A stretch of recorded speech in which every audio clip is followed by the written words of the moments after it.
अब पटूर एक जगह है अकोला डिस्ट्रिक्ट में, महाराष्ट्र में, ठीक है। वहां के म्युनिसिपल काउंसिल ने बोर्ड लगाया, म्युनिसिपल काउंसिल पटूर, और यहाँ पे उसको मतलब म्युनिसिपल काउंसिल पटूर को उन्होंने मराठी में लिखा और नीचे उन्होंने उर्दू में लिख दिया उसे।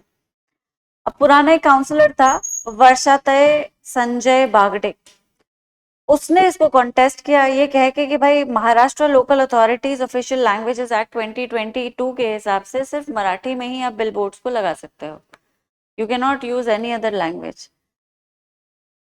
म्युनिसिपल काउंसिल का जो डिफेंस है वो ये कहता है कि भाई उर्दू 1956 से इस्तेमाल की जा रही है। डिस्ट्रिक्ट अकोला पटूर जगह पे उर्दू लिखने पढ़ने वाले बहुत सारे लोग थे, उनका यही क्लेम था कि भाई बहुत बड़ी पॉपुलेशन है हमारी शहर की जो कि उर्दू लिखती पढ़ती, तो इसलिए बोर्ड पे मेंशन करना is not a bad idea.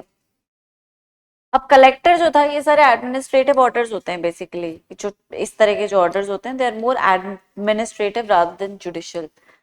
तो कलेक्टर के पास गया वो मैटर, कलेक्टर ने इनिशियली तो बागडे के फेवर में ही जजमेंट दे दिया या रूलिंग दे दी, लेकिन डिविजनल कमिश्नर ने ओवररूल कर दिया कलेक्टर को ऑर्डर।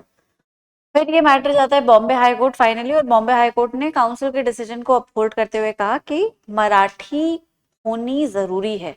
लॉ मैंडेट करता है कि मराठी भाषा में लिखना कंपलसरी है, लेकिन यही लॉ किसी और भाषा को फिर प्रोहिबिट नहीं करता। मराठी लिखी होनी चाहिए, इसका मतलब ये नहीं कि कोई और भाषा नहीं लिखी जा सकती। तो कोई भी भाषा जो 8th शेड्यूल में ऑफिशियल लैंग्वेज का एक लेबल पा गई है उसे बोर्ड पे लिखा जा सकता है, along with the mandatory language that they are supposed to use. Most state starting from Maharashtra, फिर वो साउथ की तरफ चले जाइए जितना भी है, वहां पे हर बोर्ड पे ऑफिशियल लैंग्वेजेस एक्ट के हिसाब से जो स्टेट का अपना लॉ है, अपनी नेटिव लैंग्वेज में उस बोर्ड के उनको लिखना कंपलसरी होता है।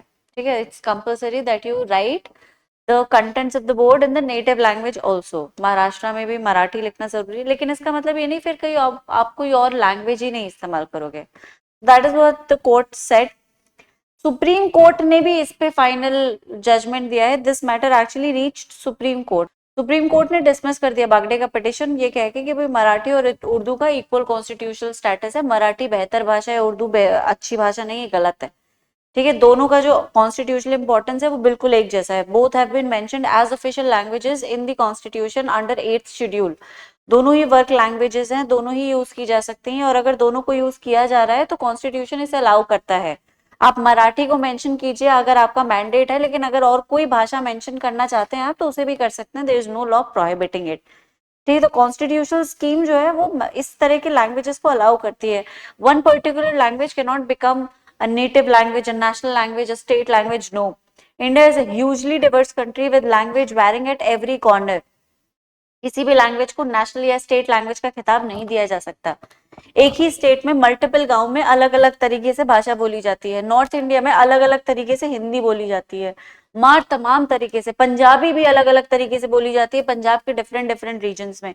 It doesn't make you know, अब इससे कोई भाषा ऊंची या नीची नहीं हो जाती है। इट्स जस्ट दैट पीपल अपने अपने डोमेस्टिक सेटअप में, अपने उसमें एनवायरनमेंट में भाषा को तोड़ मरोड़ के अपनी कन्वीनियंस के हिसाब से कुछ भी इस्तेमाल करने लगते हैं, बेस्ड ऑन कि एजुकेशन कैसी थी, एक्सपोजर कैसा था, और बहुत सारी चीजें, इन्फ्लुएंस किस किंग का या किस रूलर का रहा। जैसे फ्रेंच लैंग्वेज है, फ्रेंच एक बहुत ही सोफिस्टिकेटेड लैंग्वेज मानी जाती है, लेकिन फ्रेंच का भी एक अफ्रीकन वर्जन है, नॉट अफ्रीकन एग्जैक्टली, लेकिन स्लेवरी जब हो रही थी फ्रेंच कॉलोनीज में या फिर फ्रांस में, स्लेव्स को बहुत भारी मात्रा में लेकर लाया जाता था, है ना। ऑब्वियसली स्लेव्स तो पूरे शिप होते थे, बिल्कुल जैसे आजकल काजू बादाम शिप होते हैं। तो स्लेव्स जब अफ्रीका से लाए जाते थे तो वहीं पे वो आसपास के गांव वगैरह में ठहरते थे, नहीं तो घरों में ठहरते थे। अब फ्रेंच एरिस्टोक्रेसी एजुकेटेड थी, उनकी भाषा एजुकेशन के हिसाब से थी, लेकिन ये लोग एजुकेटेड नहीं थे, इनकी भाषा भी अलग थी। दे यूज्ड टू स्पीक हेती एंड अदर लैंग्वेजेस। तो जब ये फ्रेंच सीखने लगे तो इनकी लैंग्वेज का एक इम्प्रेशन या उसका अफेक्ट उस फ्रेंच पे आने लगा। इनकी अपनी जो नेटिविटी थी उसका लैंग्वेज फ्रेंच पे, उसका अफेक्ट फ्रेंच पे आने लगा और एक वर्नाकुलर निकल कर आ गया। ठीक है, तो it is a mix of French and this, उसका नाम मुझे नहीं पता क्या कहते हैं उसको, but it is what it is. जैसे सिंगलीज भाषा जो है वो प्रीडोमिनेटली तमिल से ही अपना फाउंडेशन ग्रो करती है, बट अब वहां के लोगों ने अलग तरीके से भाषा बोलना शुरू कर दी। भाई मैंने कहा ना कि एक्सपोजर क्या है, कौन सा राजा रूल कर रहा है, फॉरेन इन्फ्लुएंस रहा कि नहीं रहा, एजुकेशन थी कि नहीं, सोसाइटी से इफेक्ट पड़ता है कि भाषा किस तरह की होगी। ठीक है, तो लैंग्वेज एक कल्चर है, रिलीजन नहीं है। लैंग्वेज कोई धर्म नहीं है। लैंग्वेज कम्युनिटी की, लोगों की और रीजन्स की होती है। लैंग्वेज कोई एक इनहेरेंट अधिकार नहीं है जिसे आप मर दो, या फिर कोई ऐसा, it is not a mandate that you start imposing on other people. That is what the court said उसी टाइम पे। उर्दू को साइन बोर्ड पे इसीलिए लगाया गया था कि एक इफेक्टिव कम्युनिकेशन को प्रैक्टिस किया जा सके, because many people in that particular district used to read and write Urdu. तो एक इफेक्टिव कम्युनिकेशन के लिए, एक वाइडर रीच के लिए उर्दू को भी मेंशन किया गया। It was not a political symbol, it was not a political tactic, it was just a matter of convenience that they did it. Prejudice actual समस्या थी। सुप्रीम कोर्ट ने उस टाइम पे ही प्रेजुडिस को कॉल आउट किया था। इसको, the fact that you take Urdu as an alien is incorrect. Urdu was born and conceived in Indian territory. It was a creation of, it was a mix of Hindi with various other Arabic languages. तो ये India की भाषा है, ये हमारे देश की भाषा है। इसको आप एलियनेट नहीं कर सकते कि यहाँ नहीं बोली जाएगी, वहां नहीं बोली जाएगी, सब जगह बोली जाएगी। कॉन्स्टिट्यूशन इसे वो स्टेटस देता है। ठीक है, बागडे के पास कोई अथॉरिटी नहीं थी। वो चीफ ऑफिसर म्युनिसिपल काउंसिल का अगर होता तो इस तरह की किसी चीज को चैलेंज कर सकता था। एक एक्स काउंसिलर के पास कोई अथॉरिटी नहीं है। ठीक, तो अभी क्लैट के लिए कैसे इंपॉर्टेंट हो सकता है? आर्टिकल 14 नॉन डिस्क्रिमिनेशन का एस्पेक्ट था इसमें थोड़ा बहुत इंटरप्रिटेशन, लेकिन ये उस लाइट में हाईलाइट किया भी जाएगा is a question. I think it will be highlighted in the current situation it is in, which is violence.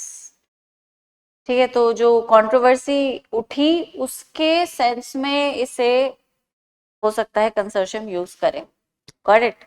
Interpretation of law, understanding that a statutory mandate Marathi doesn't automatically exclude other languages। अभी तो बड़ा positive insight है जो निकाला गया है।